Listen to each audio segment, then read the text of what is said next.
क्या है यहाँ पे ये सवाल में, हमको व्यापार खाता मतलब व्यापार और लाभानी खाता दिया है और हमें उसके ऊपर से बनाना है वार्षिक हिसाब। धारा और मीरा 3/2 के प्रमाण में लाभानी बांटने वाले साझेदार है, उसकी साझेदारी पेटी के वार्षिक हिसाब निम्नानुसार है। धारा और मीरा की साझेदारी पेटी का 31/3/2017 के रोज का पूरा होने वाले वर्ष का व्यापार खाता और लाभानी खाता साथ में दिया हुआ है ना। उसके अंदर जमा बाजू है बिक्री है, फुटकरा आय है और डूबत ऋण वापसी है ना। उधार बाजू बिक्री माल की लागत है, ऑफिस खर्च है, शोरूम का भाड़ा है, पैकिंग खर्च है, डूबत ऋण है, विज्ञापन खर्च है, बिक्री और वितरण खर्च है, वित्तीय खर्च है, फुटकर खर्च है, वेतन है, कर वेरा और बीमा है, शुद्ध लाभ दिया है जो कि बांटा हुआ है धारा को और मीरा को। अगर लाभ में कुछ परिवर्तन होगा तो उसको देखना पड़ेगा। उसके पास जो है धारा और मीरा की साझेदारी पेटी का तारीख 31/3/2017 के दिन का आर्थिक चिट्ठा भी उन्होंने बनाया हुआ है, पूंजी दिया हुआ है और शुद्ध लाभ दिया हुआ है, उसमें से आहरण माइनस किया है। इसी तरह मीरा में भी यही चीज़ किया है, लेनदार दिया है, देनी हुंडी दिया है। संपत्ति में स्थिर संपत्ति है, मकान, प्लांट, फर्नीचर, विनियोग, चालू संपत्ति है, रोकड़, बैंक, लेनी हुंडी, देनदार। वार्षिक हिसाब तैयार करने के बाद पता चला कि पूंजी पे 5% ब्याज गिनना रह गया है। जब ये सब गिनने जाएंगे तो इससे अच्छा है कि हम पूंजी खाता ही बना दें। तो पूंजी खाता हमने बना ही दिया है। हाँ, तो वहाँ पे पहले शेष लिख देते हैं। तो शेष आगे लाए कितना दिया है, जो कि वहाँ पे दिया है 1,60,000 पूंजी खाते में दिख रहा है आपको, धारा का 1,60,000। और मीरा का कितना दिख रहा है आपको पूंजी खाते में, बताइए मुझे, मीरा का कितना दिख रहा है आपको? 1,20,000। Very good, 1,20,000। चलो, उसके बाद क्या है, आहरण, जो आहरण भी है तो आहरण भी उधर लिख देते हैं, आहरण की साइड में। ठीक है, आहरण कितना दिया है? 48,000 धारा का, और मीरा का कितना है? तो 20,000।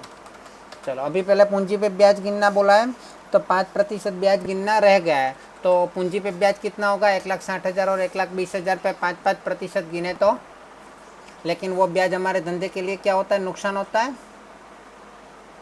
ना। हमारे धंधे के लिए ब्याज क्या होता है? पूंजी पे ब्याज मालिक का पैसा है तो बोलो बोलो क्या होगा? फायदा कि नुकसान? नुकसान होगा। ओके, तो नुकसान होगा तो उधर बाजू लिखेंगे पूंजी पे लाभानी वितरण खाते में। तो क्या है यहाँ पे, नाम क्या दिया है? धारा और मीरा। चलो, धारा का कितना होगा? 1,60,000 का 5%, 8,000 और 6,000। Very good. तो दोनों का टोटल 14,000। इसमें से कुछ चुकाया है, कुछ भी चुकाया नहीं है, तो ये पूरा का पूरा दायित्व होगा, इसलिए पूंजी खाते की जमा बाजू लिखेंगे। पूंजी पे, पूंजी पर ब्याज कितना? 8,000 और 6,000। क्लियर? चलो, इसके बाद क्या आएगा? इसके बाद दूसरा है मकान पर 10% घिसाई गिनना बाकी है। तो मकान पर 10% घिसाई गिनने के लिए पहले मकान लिख देते हैं। मकान का वैल्यू कितना दिया है? तो वो संपत्ति साइड दिया है 2,40,000। मकान हम इनर कॉलम में लिख देते हैं क्योंकि हमें उसकी कीमत में परिवर्तन करना होगा। उसमें से घिसाई जो है वो माइनस करेंगे, है ना, क्योंकि उसकी वैल्यू को कम करेगा। घिसाई क्या करेगा? उसकी वैल्यू को कम करेगा। 10% गिनना है तो 24,000 कर देते हैं, है ना। तो बाहर कितना जाएगा माइनस करने के बाद? 2,16,000। लेकिन ये घिसाई जो है वो धंधे के लिए नुकसान है, तो घिसाई नीचे लिख देते हैं।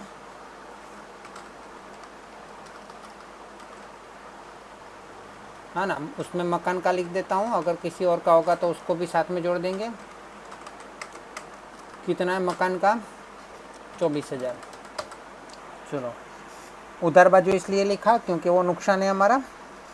उसके बाद यहाँ पे है पगारना 400, अगाऊ थी चुकव्या 6। पगार का, वेतन का 400 अग्रिम चुकाया है, तो वेतन तो सबसे पहले ही लिखना होता है। तो वेतन कितना चुकाया है वो देख लेते हैं। तो वो लाभानी खाते में दिखेगा। अगर नहीं दिख रहा है तो मुझे बताओ। वेतन दिख रहा है आपको? अच्छा, कितना है? 8,000। हाँ, उसमें से ये 8,000 तो हमें टोटल कितना वेतन चुका है वो दिया है कि टोटल 8,000 चुकाया है ना। लेकिन उसमें से अग्रिम कितना चुकाया है? अग्रिम 400 चुकाया है, तो 400 इसमें से माइनस करना पड़ेगा। क्योंकि ये तो टोटल वेतन दिया है, अगले साल का वेतन इस साल में थोड़ी गिनना है, नहीं गिनना है ना। तो अग्रिम चुकाया इसमें से माइनस कर देते हैं।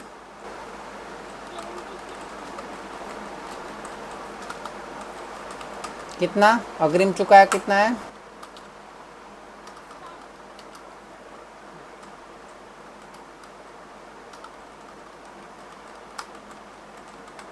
400 है, तो माइनस करने के बाद टोटल इस साल का कितना था? 7,600। ये अग्रिम चुकाया है तो हमारे लिए क्या हो जाएगा? लेना हो जाएगा। तो हमारा चालू संपत्ति में लिख देते हैं अग्रिम चुकाया वेतन कितना? 400। ठीक है। चलो, अभी यहाँ पे कौन सी एंट्री हुई है? ये 400 की एंट्री लाभानी खाते में कौन सी हुई? उधार हुई कि जमा हुई? जमा एंट्री हुई कि उधार एंट्री हुई? उधार नहीं हुई, उधार बाजू में माइनस किया, मतलब एंट्री जमा हुई। क्या हुआ? क्या क्या इफेक्ट देगा वो? जमा इफेक्ट देगा, उधार इफेक्ट नहीं देने वाला है ना। और यहाँ पे संपत्ति साइड हमने लिखा 400, उसकी वो क्या इफेक्ट देगा? उधार या जमा? उधार। Very good. एक जमा एक उधार, दोनों बैलेंस करना है हमको, बैलेंस रखना है ना। चलो, तो ये हो गया। उसके बाद क्या है? उधार बाजू तुमने क्या किया? चाहे 400 को माइनस किया कि प्लस किया? लाभानी खाते की उधार बाजू हमने लिखा, लेकिन माइनस किया कि प्लस किया? तो उधार बाजू माइनस मतलब क्या इफेक्ट देगा? ये उधार इफेक्ट नहीं देगा, जमा इफेक्ट देगा।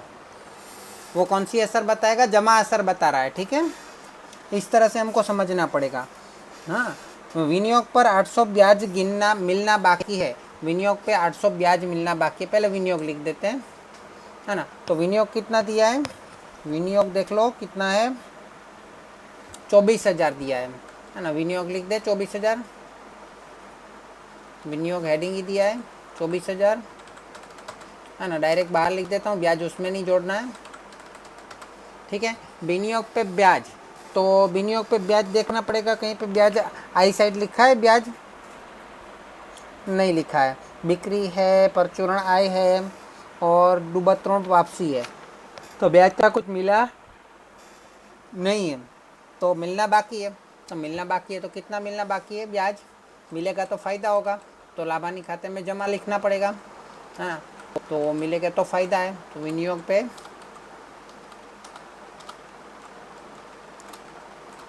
विनियोग पर ब्याज कितना मिलना बाकी है? 800। तो डायरेक्ट लिख दो 800। मुझे ये बताओ, ये एंट्री जमा हुई कि उधार हुई? जमा इफेक्ट हुई, तो उसकी दूसरी इफेक्ट क्या होनी चाहिए? उधार इफेक्ट होनी चाहिए। तो आर्थिक चिट्ठे में लेना बाजू उधार होता है।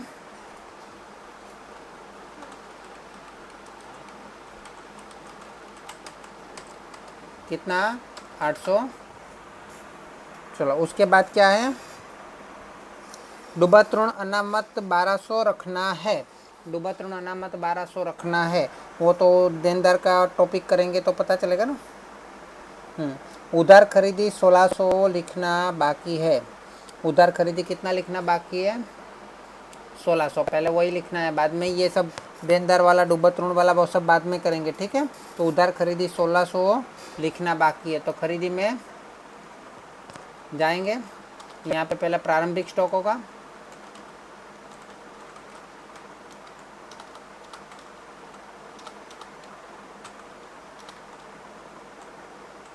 है ना। लेकिन उन्होंने क्या दिया है, बिक्री माल की लागत दे दिया है, सीधा सीधा बिक्री माल की लागत दे दिया। बिक्री माल की लागत क्या होता है पता है आपको? बिक्री माल की लागत में प्रारंभिक स्टॉक आ जाता है, प्लस खरीदी भी आ जाता है ना, और माइनस बिक्री भी आ जाता है, बिक्री सॉरी माइनस अंतिम स्टॉक भी आ जाता है, तो प्लस खरीदी भी आ जाता है और माइनस अंतिम स्टॉक भी आ जाता है, और उसमें खरीदी के खर्चे भी आ जाते हैं। क्या आ जाता है? और खरीदी के खर्च, है ना। एक मिनट है, पहले तो प्लस कर देता हूँ, खरीदी के खर्च, है ना। उसके बाद मैं माइनस कर देता हूँ क्या हुआ, अंतिम स्टॉक, है ना। तो ये हमको हम ये चारों का अगर प्लस माइनस करेंगे तो हमें मिलेगा बिक्री माल की लागत। क्या मिलेगा, है ना। और वो हमको डायरेक्ट दे दिया है, कितना दिया है? 4,64,000, है ना, 4,64,000, है ना। अभी मुझे खरीदी में कुछ प्लस माइनस करना है तो कहाँ पे करूँगा? इस बिक्री माल की लागत में ही करूँगा, क्योंकि खरीदी तो उसी के अंदर है। खरीदी किसके अंदर है? उसी के अंदर है। और यहाँ पे क्या बोला है? उधार खरीदी 1,600 नोंदना बाकी है, तो लिखेंगे प्लस, क्या करेंगे? प्लस उधार खरीदी, उधार खरीदी लिखना बाकी, बाकी था ना। चलो कितना है? 1,600, है ना। तो अब कितना होगा? 4,66,000, ठीक है। सुधारेल व्यापार खातु, ये सुधारा हुआ व्यापार खाता ही बनेगा ना, क्योंकि हमने परिवर्तन कर दिया।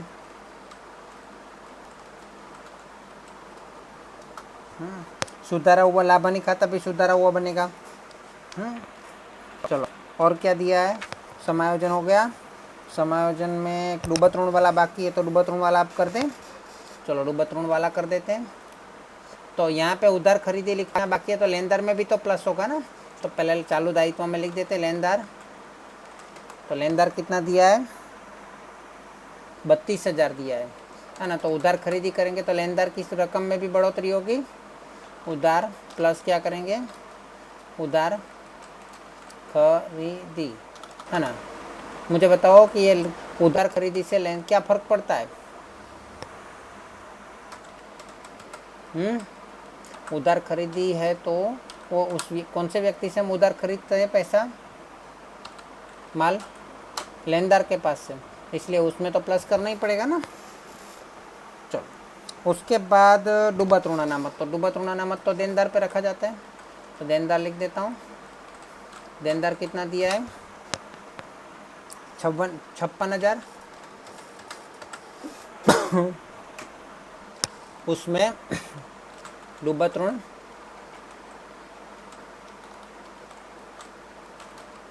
अनामत हम जोड़ते माइनस कर देते हैं। डूबत ऋण अनामत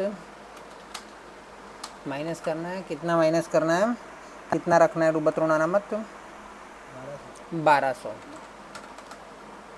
ठीक है। तो कितना होगा? 54,800 होगा। उसके बाद इसकी दूसरी एंट्री लाभानी खाते में करना पड़ेगा।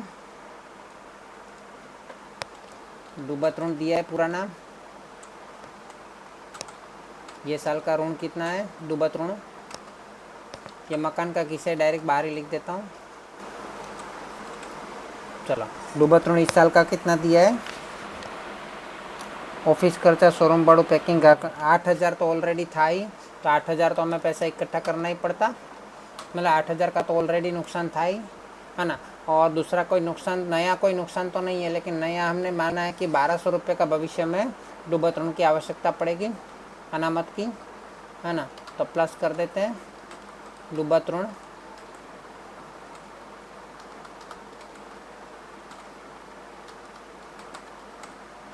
क्या हो रहा है? अनामत कितना है 1200। चलो और पिछले साल का कोई अनामत पड़ा है हमारे पास? पिछले साल का कोई अनामत पड़ा नहीं है, कोई बाकी नहीं है, तो ये प्लस कर दें। ओके 9200। उसके बाद क्या है, उसके बाद क्या दिया है, बस हो गया। ओके अब 1 बाय 1 देखते जाते हैं। व्यापार खाते में बिक्री माल की लागत है ना, बिक्री लिखना बाकी, बिक्री तो लिखना है ना। तो ये जो बिक्री माल की लागत है उसमें बिक्री नहीं है, देखो खरीदी है, प्रारंभिक स्टॉक है, अंतिम स्टॉक है, खरीदी के खर्चे वो सब है, लेकिन बिक्री नहीं है, तो बिक्री तो लिखना बाकी रह गया। व्यापार खाता में बिक्री लिख देते हैं 7,84,000। कितना है 7,84,000। उसके बाद क्या दिया है, ऑफिस खर्चा। ऑफिस खर्च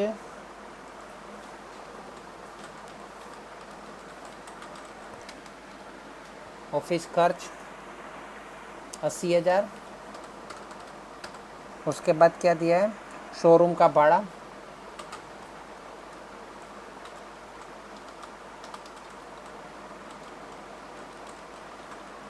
शोरूम का भाड़ा कितना है 10,000।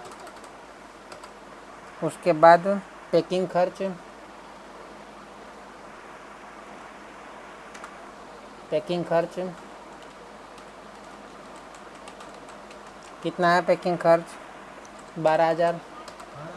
उसके बाद डूबत ऋण हमने लिख दिया। विज्ञापन खर्च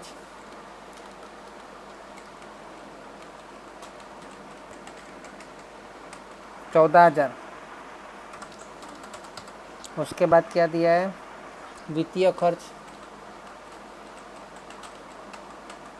वित्तीय खर्च कितना है 6,000। बिक्री वितरण खर्च बाकी है, वो भी लिख देते हैं।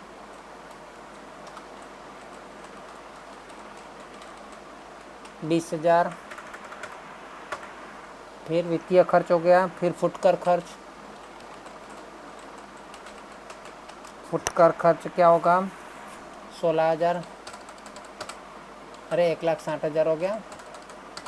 ओके उसके बाद वेतन तो हमने लिख दिया शायद सबसे ऊपर। उसके बाद आयकर और बीमा। आयकर और बीमा कितना है 2,000। अभी ये शुद्ध लाभ यहाँ पे जो लिखा है वो हमको ध्यान में नहीं लेना है, ठीक है।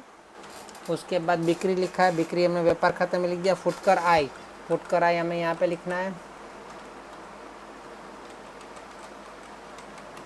फुटकर आय कितनी है 7,000। और डूबत ऋण वापसी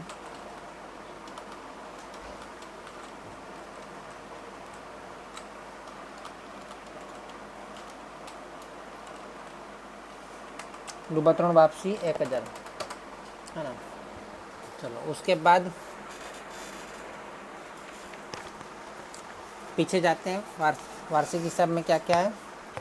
तो पूंजी दिया है, आहरण दिया हमने लिख दिया, लेनदार लिख दिया, देनी हुंडी लिखना बाकी है, तो देनी हुंडी लिख देते हैं।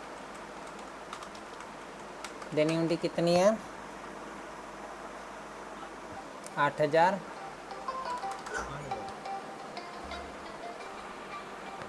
उसके बाद मकान लिख दिया हमने,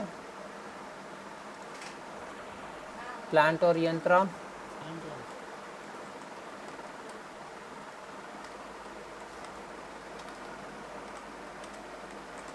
कितना है, प्लांट यंत्र 20,000। फिर फर्नीचर कितना है वो भी 20,000। विनियोग, विनियोग तो हमने लिख दिया, वो तो विनियोग है ना, वो तो विनियोग है। फर्नीचर तो 20,000 ही है।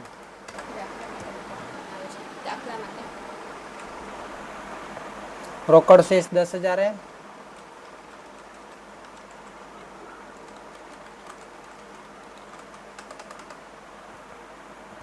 दस 10,000। उसके बाद क्या है, बैंक शेष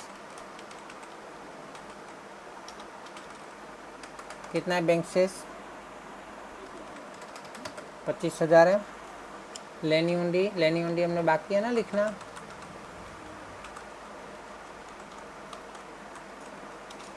कितना है लेनी हुंडी? केवल 5,000। उसके बाद क्या है? देनदार तो लिख दिया हमने, 56,000 लिखा था। ठीक है, अगर हमारी उधार और जमा दोनों साइड की एंट्री समान हुई होगी तो आंसर आ जाएगा। ठीक है, चलो चेक करते हैं। 7,84,000 है, उसमें से ये माइनस करना है। ठीक है,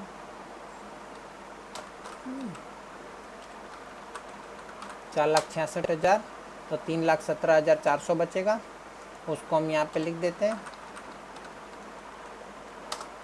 ठीक है, क्योंकि ये हो गया शुद्ध लाभ, सॉरी सकल लाभ, और इस सकल लाभ को हम यहाँ पे ले जाएंगे, यहाँ पे लिखेंगे सकल लाभ, गुजराती में काचो नफो। ओके, तो ये 3,17,000 के टोटल करते 3,26,200 आ रहा है, और 3,26,200 उसमें से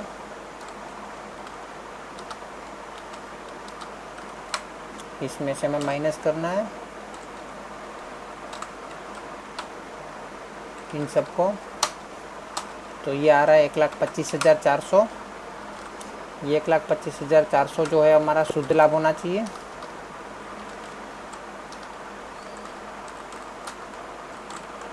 मतलब चोखो नफो इधर लेके आएंगे, 1,25,400 को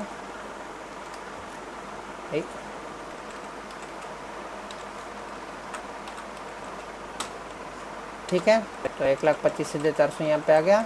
उसमें से 14,000 और 5,400, ये क्या है 6,540। ओके, तो 1,25,400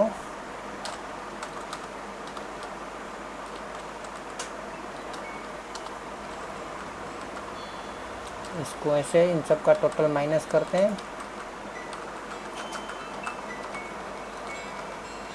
1,11,400, और इसको हमें बांट देना है। किसका नाम है यहाँ पे? दारा और मीरा। दारा और मीरा को बांटना है। वितरण पात्र लाभ है, दारा और मीरा, इसको क्या बोलेंगे? वितरण पात्र लाभ। किसी को कोई भी सवाल हो बीच में पूछ सकते हो। यहाँ पे उसका प्रमाण कितना दिया है? तो प्रमाण तो दिया नहीं, अब क्या करेंगे? प्रमाण दिया है यहाँ पे, दोनों का अनुपात दिया है, कौन से प्रमाण में बांटना है नहीं दिया है ना, तो कैसे करेंगे? दिया है, देखो 3 तो नहीं दिया है, दिख रहा है। अगर नहीं दिया होता तो, अगर नहीं दिया होता 3:2 तो नहीं नहीं नहीं नहीं नहीं नहीं, यहाँ पे देखो उसने कौन से अनुपात में बांटा है? लाभानी खाता दिया है सवाल में, यहाँ पे उसने कौन 1,52,000 को बांटा है। देखो कि कौन से अनुपात में बांटा है? 91,200 और 60,800 दिख रहा है आपको, 91,200 एंड 60,800 सवाल में। तो उसका अनुपात निकालो कौन सा आ रहा है। देखो 91,200 और 60,800 जो है ना, उन दोनों में से 0 निकाल दो, तो 912 और 608 कौन से अनुपात में है? 3:2 में ही है। ठीक है ना, और नहीं भी समझ पड़े तो उसके हिसाब से आप बांटो तो भी चलेगा। जैसे कि यहाँ पे टोटल कितना हो रहा है? 1,52,000 हो रहा है, 1,52,000 हो रहा है ना। हाँ, तो उससे डिवाइड करो, 1,11,400 को 1,52,000 से डिवाइड करो, 91,200 से गुणा कर दो, 91,200 से कितना आ रहा है मुझे बताओ। वही 3:2 में बढ़ जाएगा। ठीक है, वैसे तो 3:2 में करना है, तो क्या करेंगे? 1,11,400 उसको 3:2 में डिवाइड करना है, तो क्या करेंगे? 3:2 में डिवाइड करना है, तो क्या करेंगे? 3 और 2 कितना होता है? टोटल कितना होता है? तो 5 से डिवाइड करेंगे और 3 से गुणा कर देंगे, और इसमें 5 से डिवाइड करेंगे और 4 से गुणा कर 2 से गुणा कर देंगे। क्लियर हुआ? चलो अभी ये 66 840 और 44 560 ये वितरण पात्र लाभ हमें उसको देना पड़ेगा ना। 66 840 और कितना है 44 560 44 560 उसकी पूंजी खाते में लिख देंगे, क्योंकि हमारे लिए वो दायित्व हो जाएगा, उनको देना पड़ेगा तो, है ना। तो यहाँ पे लिख देते हैं क्या हो गया वितरण पात्र लाभ। ठीक है, तो इसको अगर डिफरेंस निकाल के टोटल मारे तो 2,34,840 आ रहा है। उसमें से ये आहरण वाला माइनस करेंगे तो 2,86,840 आना चाहिए और ये आना चाहिए 1,46,560। तो वही चीज़ यहाँ पे लिख दें, है ना। पूंजी में 1,86,840 और 1,46,560, है ना। अब दोनों का टोटल समान हो जाना चाहिए, क्योंकि उधर जमा में अगर कोई गलती नहीं है तो दारा और मीरा। क्लियर? यहाँ पे पुराने नाम लिए, इसका कोई काम नहीं है, चालू खाता में बनाना नहीं है। ठीक है, चलो देख लेते हैं टोटल कितना आ रहा है। 3,75,000 आ रहा है और यहाँ पे 3,76,000 आ रहा है। मतलब 1,000 की कहीं पे गलती है हमारी। चलो 1,000 का कहीं पे हमने उधार करना रह गया या फिर जमा ज़्यादा कर दिया है, तो आप ढूंढ सकते हो 1,000 कम ज़्यादा कहाँ पे हुआ होगा।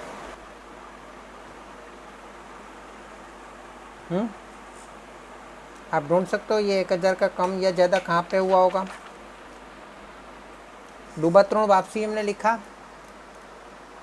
हाँ वो तो लिखा है 1,000। और कोई 1,000 की एंट्री है?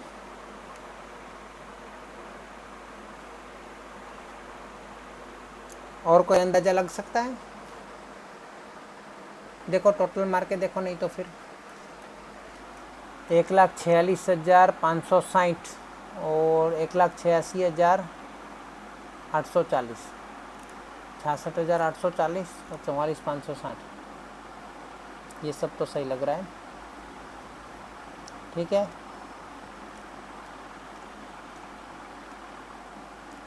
चलो कौन मुझे बता सकता है, यहाँ पे हेल्प कर सकता है मुझे मेरी?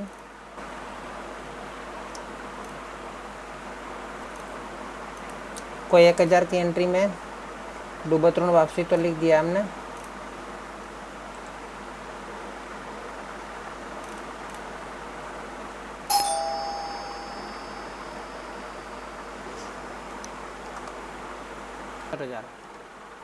तो यहाँ पे खरीदी में 4,64,000 मैंने टाइप ही गलत किया था, तो यहाँ पे सकल लाभ चेंज हो जाएगा, 3,18,400 नहीं रहेगा। सकल लाभ क्या हो जाएगा? अच्छा 3,18,400 हो जाएगा ना, और वही चीज़ यहाँ पे आ जाएगी। और यहाँ पे 3,27,000, ये 1,26,400 हो जाएगा, और 1,26,400 का ये 1,12,400 हो जाएगा, ये 67,440 हो जाएगा, 67,440 हो जाएगा, है ना। और यहाँ पे 44,960 हो जाएगा। अब आ गया, तो 1,87,000, 1,87,440 और 1,46,960। अब देखो टोटल आ गया 1,000 का। क्लियर?